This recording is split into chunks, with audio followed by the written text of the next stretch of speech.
Hey everyone, welcome back into the Fairbanks Evening News for a Friday evening. Mike Schultz with you once again talking about weather. Just checked the latest radar and the weather observations in the Delta Junction area, and it's snowing there, so it is moving our direction. Unfortunately, we'll show you that on the radar in just a little bit. Look at our photograph for tonight. This one's sent by Karen Garrity. Birds have arrived at Kramer's Field, so the first geese have already arrived, and also some, looks like swans to me. I'm not sure, they may be white geese, but they look like swans. Anyway, if you have a photograph to share, by all means send it to photos at ktvf11.com. and we'll be happy to share it with the rest of the audience. Here's your numbers right now. 45 is our high, current temperature 45, the low last night 23, record high almost 60 degrees in 1997, 32 below in 1911. Your sunrise and sunset, 14 hours and 44 minutes of daylight, a gain of 7 minutes from yesterday. On the satellite and radar, you can see what's driving the moisture our direction. This area of low pressure spinning around the Gulf of Alaska, helping to drive the moisture from a southwest to a northwest, or southeast to a northwest direction. And most of it is starting to move in across the Fairbanks area. On the latest radar, you can see the snow that is to the south of the Fairbanks area. Fairbanks sitting right about here. It is moving our direction, getting closer and closer. And we're looking at maybe a little light accumulation tonight. We'll tell you more about that in just a little bit. What's going on across the rest of the state? Well, more rain falling across southeast Alaska, Ketchikan and Juneau. 40 degrees at Ketchikan. Anchorage looking at 40 degrees today, mainly cloudy skies. Cloudy skies around the Kodiak area with some fog also. 36 degrees and 36 at Cold Bay. Up and down the west coast, partly cloudy skies. Barrow at 11 degrees above, and Fort Yukon chilling down to 30 degrees from their high of 45 yesterday. Here's what's going on in the lower 48.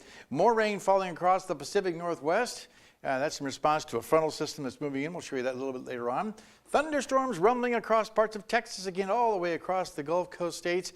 And that's going to continue as the flow becomes more strong, or stronger, I should say, out of the Gulf of Mexico, helping to bring that moisture ashore.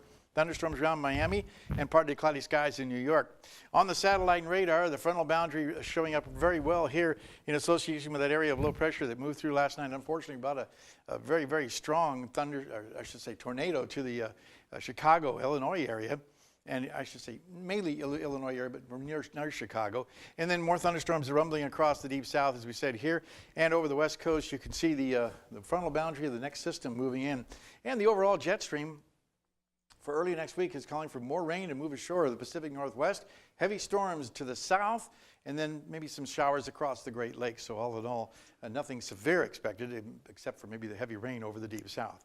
Okay, back to Alaska for tomorrow. The northern sections show showers. How about snow showers for Barrow and Fort Yukon, and mostly cloudy for Nome. And as far as the interior, we're looking at periods of snow into the evening hours with 1 to 2 inches at Healy, and maybe an inch for Delta Junction and Fairbanks. And over the southeastern sections, widespread rain becomes showers in Juneau, with rain continuing in the Ketchikan area. Over to the southwest, looking at snow showers in Cold Bay, mostly cloudy at Bethel and also at Kodiak. And down around the Anchorage Bowl, looking at, for the most part, partly cloudy skies for Anchorage and Valdez, with isolated showers at Healy. Okay, let's take an update of what's going on around the Nenana Ice Classic. As you can see here, the ice thickness has once again dropped down a couple inches, 33.5. They're showing rotting ice, but no open holes are visible. And talking to Sherry Forness today, she says that it looks like it's holding for right now, but it's getting pretty sketchy out there. We'll keep you advised next week. And as far as our forecast for tonight, well, more clouds with rain and snow developing. 25 degrees the overnight low.